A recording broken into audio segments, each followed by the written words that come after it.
Weird Al Yankovic. Truly a man that has been a major part of my life since my childhood. I grew up listening to this man's music, and was a fan since before I can even remember at this point. As such, I want to do something to celebrate the man and his weirdness. But what could I do to celebrate him through my personal niche?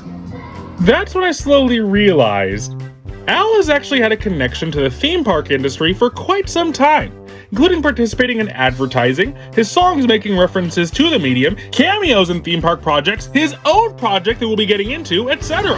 And that is what we'll be doing today.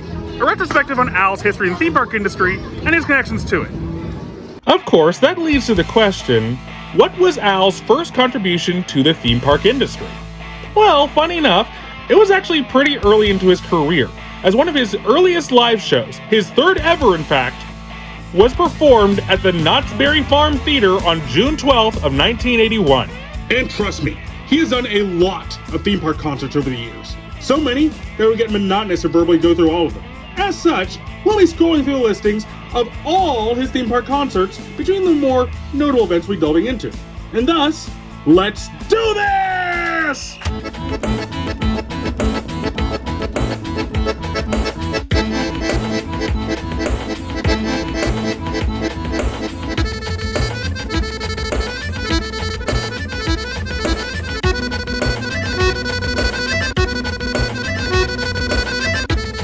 And we hit our first major non-concert milestone, 1989. And no, I don't mean UHF, despite that masterpiece coming out the same year. No, Weird Al was a busy man in 1989, as he also released this piece of genius. Universal Studios, just like I pictured it. We're here at Universal Studios in Hollywood, California. That's right. Weird Al did a segment advertising Universal's newly opened at the time earthquake attraction for a short-lived Nickelodeon series called Total Panic.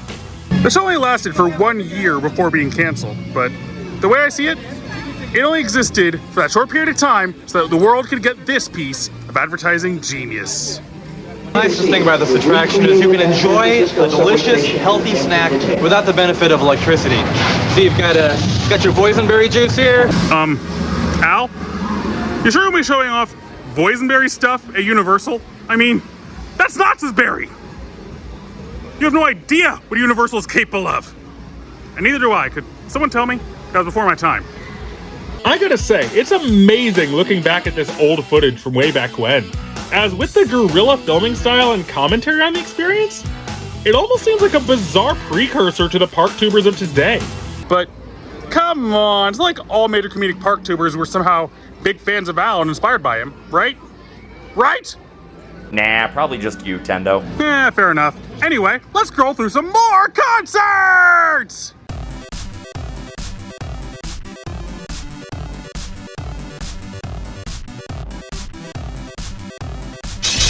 Our next stop, the release of our first specific song mention, Jurassic Park, off of Al's Alpalooza album from October of 1993. But why is this song on the list? I mean, it's a song about a movie, not a real-world park. Well... Shut up! Shut up! But also, this is Al's first song making commentary on the theme park experience in some fashion, with lyrics such as... I cannot approve of this attraction, 'cause getting disemboweled always makes me kinda mad. Yeah, Harbor and Apocalypse and Magic Mountain 2. It's a common occurrence. Anyway, here's the other clip. Well, this sure ain't no e-ticket. Think I'll tell them where to stick it. It's so weird that a form of commerce abandoned by Disney in 1982 has had such an effect on the industry's nomenclature. Just the way the discussion flows, you know? The song itself is also a classic, to the point where it's one of the Al songs in the vein of White and Nerdy, where it's debatable if it's outlived the original source material in terms of cultural relevance. But we're here to discuss how his work contributed to the medium of theme parks. So, to get moving right along, it's time for more concerts!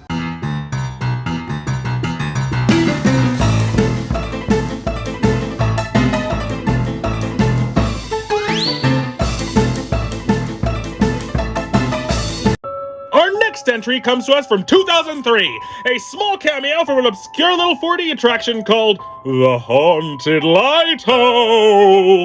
The attraction is mainly used at the SeaWorld parks, with rumors that sort showings at Busch Gardens Tampa as well. The ride film has sadly been lost to history, with the exception of this butt-ugly render with a watermark covering everything, so sorry about that detail getting in the way. To summarize, the film was directed by famous horror comedy director Joe Dante, with the story itself being put together by famous kids horror author R.L. Stine. And let me just say, if we're gonna be easily been a cheap 4D sideshow attraction, they kind of went all out.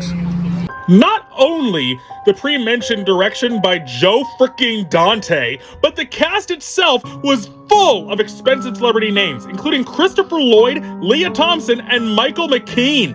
How does Al fit into this? Well, comes in right at the end for one cute little cameo.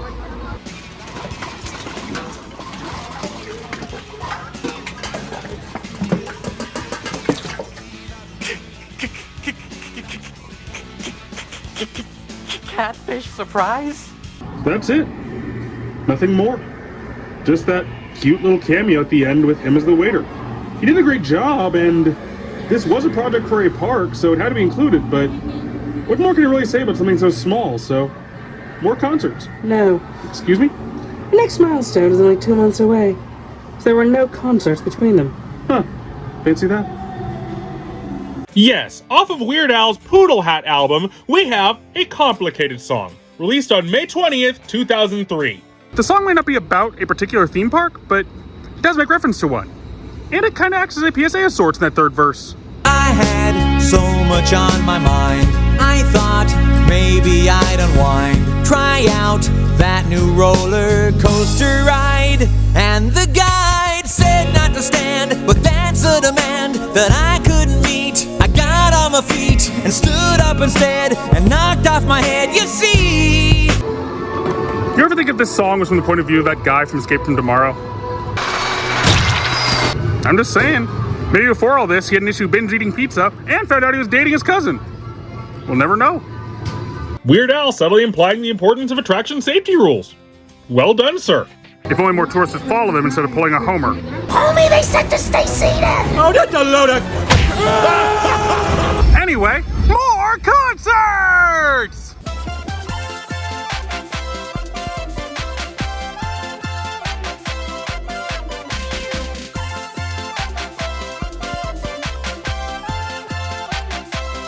Jeez, I'm gonna reach next segment. I mean, how many theme park concerts did he do?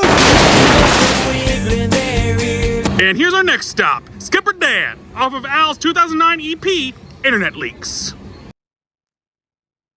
What? I'm not gonna rip you off by singing it. I'm just going to talk about it. Okay? I got my eye on you, Seal. This is currently the only song Al has ever written explicitly about a real-world theme park experience, and he pulled out all the stops. From animation in the music video reminiscent of classic Disney art from the late 50s, to constant references to actual scenes in the Jungle Cruise, this music video and the song itself is a love letter to the Disney parks. The thing is, me and this song have always had a strange relationship, as while I have nothing but respect for Al and the parks, the perspective showcased in it is one very foreign to me. And that's mainly because, similar to the titular Skipper Dan himself, I am a theme park worker myself. One who has had to perform in a themed environment and play along with the fantasy world surrounding me.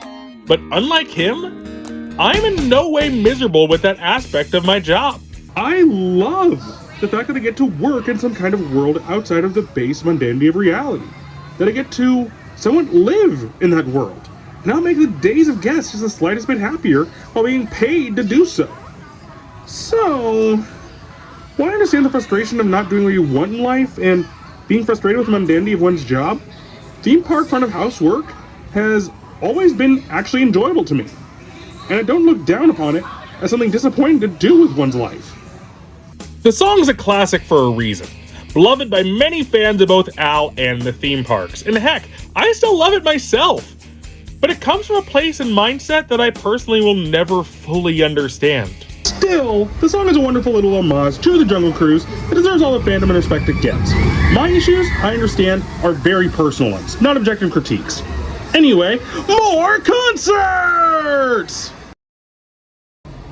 What the heck? Where are all the concerts? No concerts this time. The next topic came out very soon afterwards. Oh, right.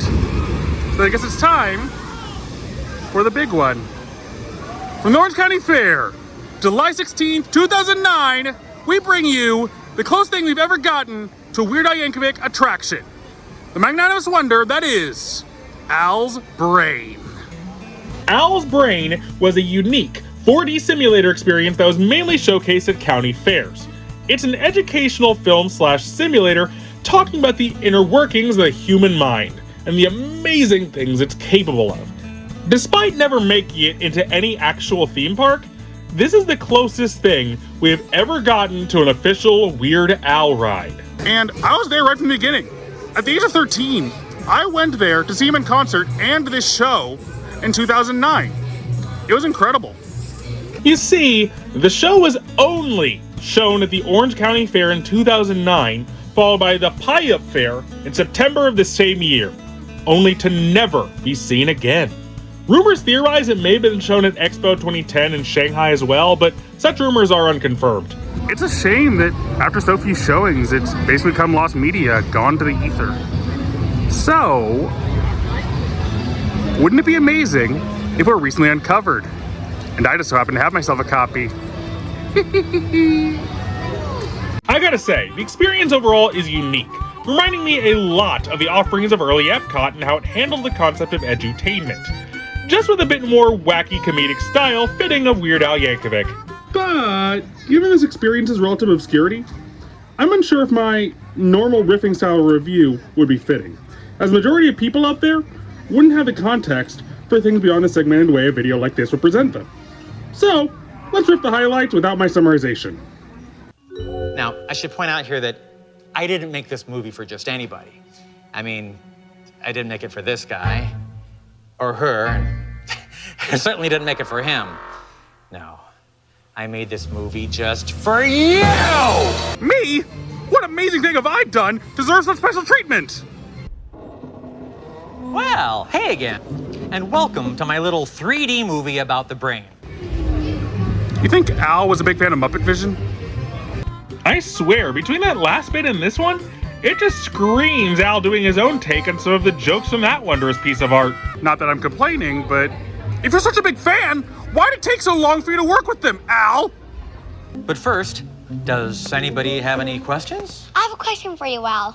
Oh, hey there, Timmy. Sure, what do you want to know? Oh, come on now, Timmy, there's no such thing as a stupid question. What does your brain smell like? Okay, that's a pretty stupid question. Hey, Al, he's just a kid. Cut him some slack. See? Now that's a much better question. Actually, you know, Shut up, kid. You're going to the salt mines. You didn't even get to be turned into a donkey first.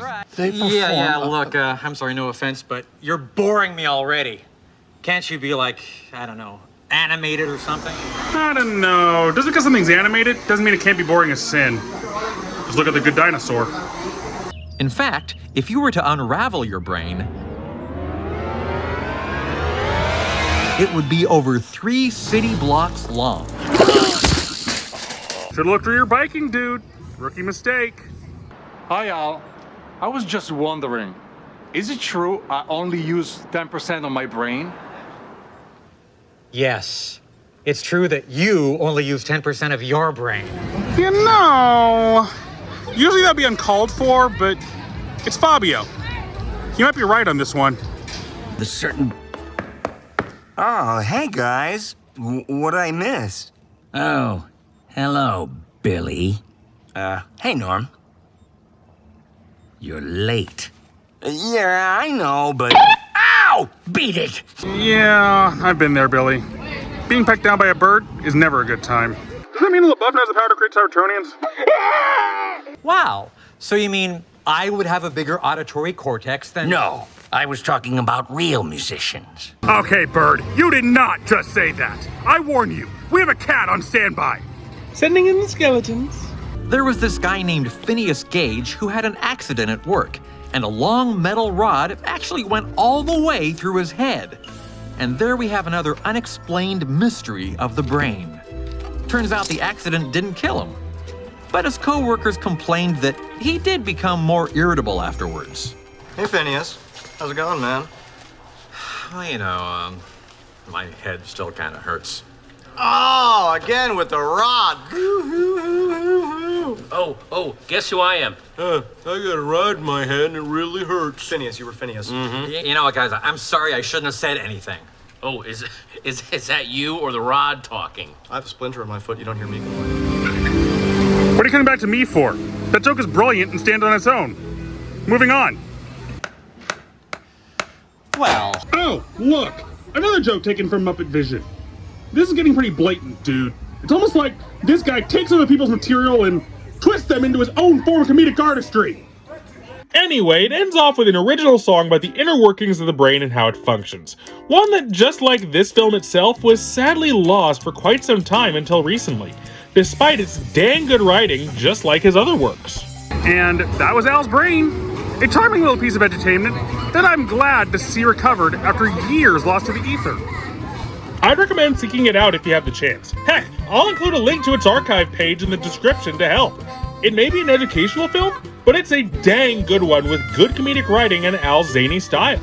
And sad to say, as of this video, that was Al's last big contribution to the theme park medium. His last theme park adjacent concert even was one performed in Florida's Universal City Walk in 2015. But, as you can see, even if it's commenting on the medium, advertising it, or participating in actual attractions development, Al has definitely put his touch in on the theme park medium. And all of these efforts should be noticed and respected. My favorite artist, my favorite artistic medium may not have done much crossover over the years in comparison to Al's other artistic pursuits, but he definitely has left his mark, and for that, I'm thankful. And we can only hope that he can add more to this timeline someday, and add more of his weirdness back into the theme park industry. Granted, that'd make this video incredibly out of date, but that's at least my worries. Anyway, don't forget to like, comment, subscribe, and I'll see you next time for more mockery and tomfoolery. Have a lovely day.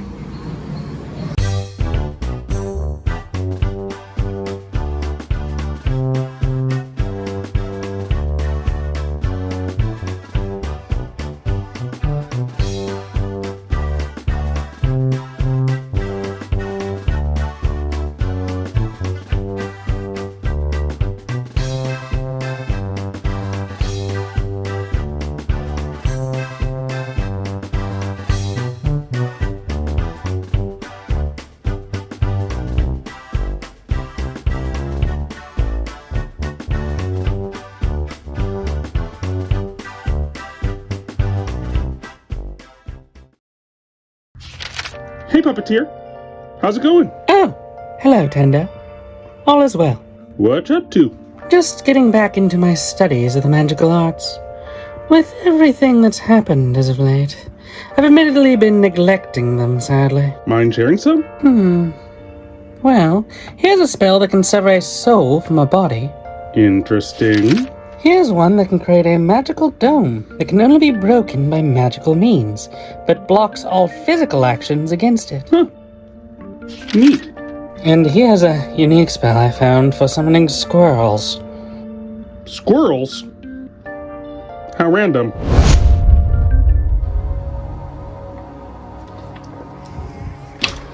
Hey, Tendo. Welcome home. Oh. Hello. You okay? What's the eye patch? Well, about that, you see... Oh, Tendo, you're home. Oh, what brought this about? I missed you so much. We saw each other this morning. Is everything okay? Hey guys, back from doing some on-site writing for the next episode, and I have some crazy idea...